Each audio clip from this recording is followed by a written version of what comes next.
Bienvenue pour cette exploration d'une période vraiment charnière en Chine. On va plonger dans nos sources, une analyse vidéo assez détaillée pour comprendre un peu comment, après des siècles de division, les dynasties Sui et Tang ont émergé.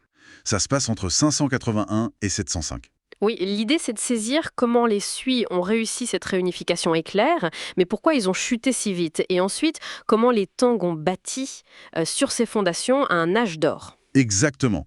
C'est tout un récit d'unification, d'ambition folle et puis de personnages assez incroyables. Alors, commençons par le commencement. Yang Yan.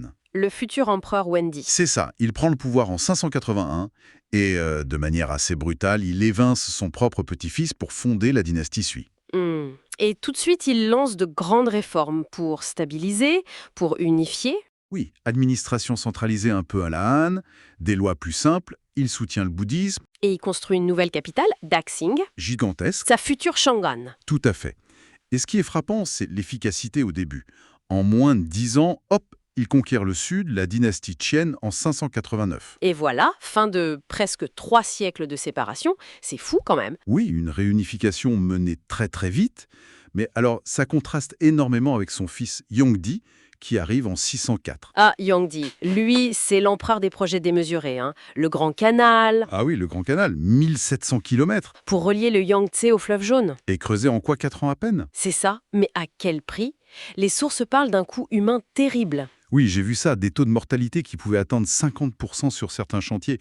C'est effrayant. Et ce n'est pas tout, il y a aussi les campagnes militaires contre Koguryo, en Corée. Répétées, coûteuses, et qui échouent. Exactement. Du coup, l'Empire s'épuise très vite. Les ressources, les hommes. On retrouve un peu le schéma des Qin, non? L'unification rapide qui brûle toutes les cartouches. C'est tout à fait ça. L'énergie de la réunification qui se retourne contre elle-même, avec les travaux forcés, les impôts. Du coup, la chute en 618, elle semblait presque logique. Oui. Et pourtant, c'est aussi Yangdi qui lance un truc majeur. Les examens impériaux, le Keju, en 605. Ah oui, pour recruter les fonctionnaires sur le mérite. Enfin, en théorie au début. Voilà, une tentative de méritocratie qui va durer 13 siècles, même si au départ c'était quand même réservé à ceux qui pouvaient payer les longues études confuciennes. D'accord, donc les Suisses s'effondrent, chaos, et qui en profitent. C'est Li Yuan, un gouverneur militaire sui. Il prend la capitale, Chang'an, et en 618, il fonde la dynastie Tang, Mais celui qui va vraiment marquer l'histoire Tang, c'est son fils, Li Shimin. l'empereur Taizong. Oui. Comment il fait, lui, pour que ça tienne? Pour éviter le sort des Sui? Surtout qu'il arrive au pouvoir de manière assez sanglante, non? L'incident de la porte Xuanwu en 626. Oui, il élimine ses frères rivaux. C'est pas très pacifique comme début. Mais justement, les premiers Tang, et Taizong en tête, ils ont été très habiles. C'est-à-dire, Ils ont gardé ce qui fonctionnait chez les Sui. L'administration, les examens, ok, il jette pas le bébé avec l'eau du bain. voilà. Mais ils évitent la démesure. Fini les projets pharaoniques, la pression fiscale insoutenable. Ils gèrent plus prudemment. Ils ont appris la leçon. Exactement. Et ils construisent aussi une image, une légitimité. Les Suisses, c'était la tyrannie nécessaire. Eux, les Tang, c'est la sagesse, la stabilité. Un peu comme les Han après les Chines, vous disiez. C'est ça. L'histoire se répète, mais avec des adaptations. Et ça marche. L'ère Tang, c'est l'expansion, le contrôle de la route de la soie, la stabilité, et un rayonnement culturel incroyable. Ah oui, culturellement, c'est un âge d'or. On pense au moine Xuanzang. Le fameux voyage en Inde, un siècle, c'est ça, pour chercher des textes bouddhiques. Oui, de 629 à 645. Son retour est triomphal, il lance des traductions massives. Son histoire inspirera le voyage en Occident, bien plus tard. Et puis il y a une invention technique clé à cette époque, non? L'imprimerie sur bois, la xylographie.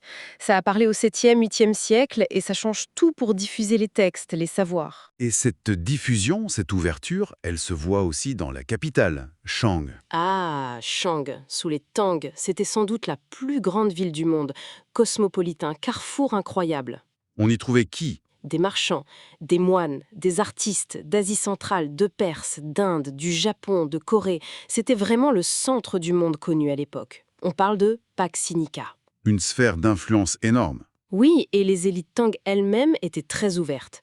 Musique, danse, art, même l'empereur Taizong qui prend un titre turc, Tengri Khagan. Souverain céleste. Ça montre une ambition qui dépasse la Chine. Tout à fait. une vision très large de leur pouvoir. Et toute cette effervescence, cette ouverture, ça mène à un cas absolument unique dans l'histoire chinoise, Wu Zetian. Ah, vous Étienne. Oui, parcours incroyable. D'abord concubine, Elle gravit les échelons, et en 690, elle devient la seule femme de l'histoire chinoise à porter officiellement le titre d'empereur, Huangdi. carrément. Pas impératrice consort, mais empereur. Empereur. Elle fonde même sa propre dynastie, les Zhou, qui interrompent les Tang pendant 15 ans. Comment elle a fait pour asseoir ce pouvoir qui devait être hyper contesté? Elle a été très politique. Elle s'est appuyée sur le bouddhisme pour sa légitimité, on voit ça avec les grottes de Longmen qu'elle a beaucoup soutenues. Elle a aussi favorisé le taoïsme. Et les examens? Surtout, elle a beaucoup développé le système des examens pour créer une nouvelle élite de fonctionnaires qui lui soient fidèles, pour court-circuiter un peu les vieilles familles aristocratiques. Malin. Mais sa réputation posthume est compliquée, non? Oui, les chroniqueurs confucéens plus tard ne lui ont pas fait de cadeau. Une femme au sommet du pouvoir, c'était impensable pour eux. Mais si on regarde les faits, son règne a été plutôt stable et efficace. Et cette histoire de stèle funéraire sans inscription, Ah oui, c'est fascinant.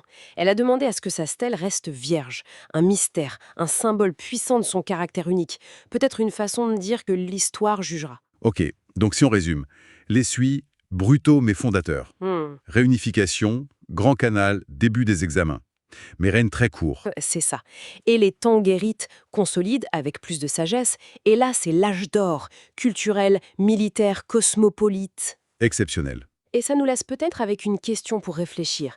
Comment cette combinaison, cette alchimie entre les infrastructures des Sui et l'ouverture des Tang a pu créer un modèle impérial aussi résistant? Un modèle qui a duré plus de 1000 ans en fait. Oui, ça interroge sur cet équilibre, toujours pertinent aujourd'hui, je crois, entre, disons, un pouvoir central fort et le dynamisme qui vient des échanges, de la diversité. Un équilibre délicat. Belle matière à réflexion.